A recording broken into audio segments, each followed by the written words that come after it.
اشهدوا أننا الجزائر، اشهدوا أننا بلد الحضارة والأمن والأمان، اشهدوا أن المستحيل ولن يكون جزائريا، اشهدوا أننا كنا وسنكون وعلى العهد باقون. رحم الله شهداءنا الأبرار وأسكنهم في ساحة فسيحة جنانهم. مشاهدينا الكرام متابعينا أينما كنتم حيثما تواجدتم، أهلا وسهلا ومرحبا بكم.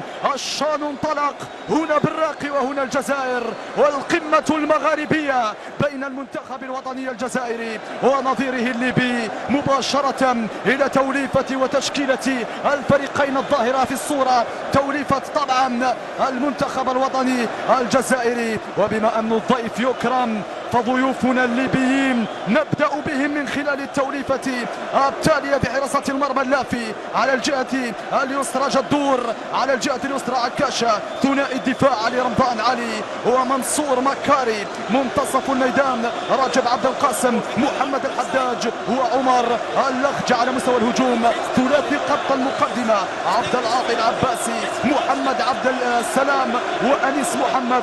السلت هي توليفة وتشكيلة المدرب مارتينيز، طبعا المدرب الفرنسي للمنتخب اللي رفقة رائد البطولة الوطنية شباب الوزداد. طويلة أمامية علي رمضان، كرة جزائرية والتسديدة قوية لكنها في أحضان الحارس اللافي. جميل التسديد من بعيد بهذا الشكل بعد المرور هنا، والتسديد لكنها بين أحضان الحارس اللافي. أحمد السلت على الجهة اليسرى حذاري من انطلاقاته حول المرور.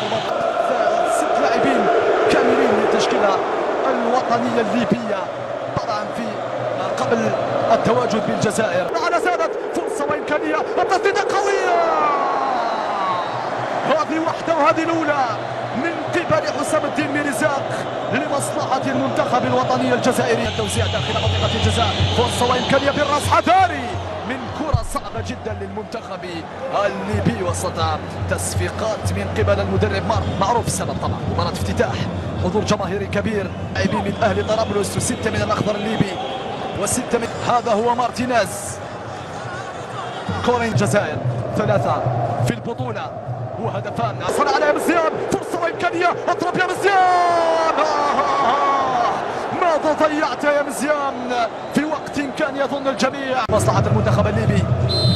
فيه شد من القميص يا المنتخب الليبي ومعرفة نواياه من خلال هذه المباراة. الكرة المهاجمين وصلت طويلة أمامية باتجاه قنبلية تلعب قصيرة داخل منطقة الجزاء. المتابعة تحولت إلى ركلة مرمى لمصلحة المنتخب الليبي بشكل ممتاز باحثا عن محيوص، والتغطية الدفاعية إلى ركنية قبل القدوم إلى الجزاء. خسرهما خسر أمام، سيمر عرضية خطيرة، يلا داخل منطقة الجزاء. مرات للجهة اليسرى تبادل كروي مميز، تغطية دفاعية من ميرزاق. كرة أمامية لعناصر المنتخب الليبي حذاري، والتغطية النخبة الوطنية بالقدم اليسرى داخل منطقة الجزاء. متابعة من ميرزاق، مقارنة بركلة الجزاء. ماذا قال حكم المباراة؟ تلعب ما فيها شيء. إن استمر الوضع بهذا الشكل طويل الكرة أمامية جميلة، التوزيع من العوافي بحثا عن محيوص بعيدة كل البعد بواسطة عكاشة في الوسط، قطعت من قبل السيقان تكون حاضرة داخل منطقة الجزاء. يخرج كندوز تغطية بجانبك يا مزيان. ميرزاق ماذا سيفعل مزيان؟ العودة إلى سهلة جدا لدفاع المنتخب الليبي. الآن زيارة الشباك نفذت داخل منطقة الجزاء. متابعة مرة قمدوسي، قمدوسي ووسع لأيمن محيوص مرة أخرى، وفي انتظار إيجاد الحلول من قبل الوطن. يتحدث في منافسة الشان، التسديدة حاضرة بعيدة كل البعد إلى راكلة مرمى من قبل اللاعب راجب عبد القاسم الذي حاول التسديد من بعيد في الكرة الماضية. كرة على نصر المنتخب الوطني الجزائري في الخط الخلفي في وسط الميدان. ميرزاق حسام الدين حل ما شاهد في الشوط الأول، تضرب سليم، فرصة قوية. مرت الكرة الماضية من قبل اللاعب مختار بالخيتر، لعب في مان سيتي ولعب أيضا في باريس سان جيرمان. الانطلاقة الصعبة هنا لمصلحة المنتخب الجزائري، يبحث عن أيمن داخل منطقة الجزاء بالراس. أيمن محيوص فائدة، تحولت إلى ركلة مرمى يا مجيد مقرة. محيوص، فرصة، ضربة جزاء، ضربة جزاء، ضربة جزاء، ضربة جزاء.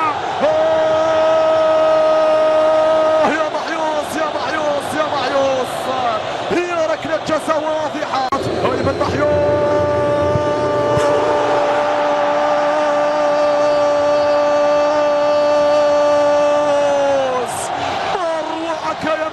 محيوس، ما أروعك يا محيوس. أية ثقة وأية براعة، أنتم لا تريدون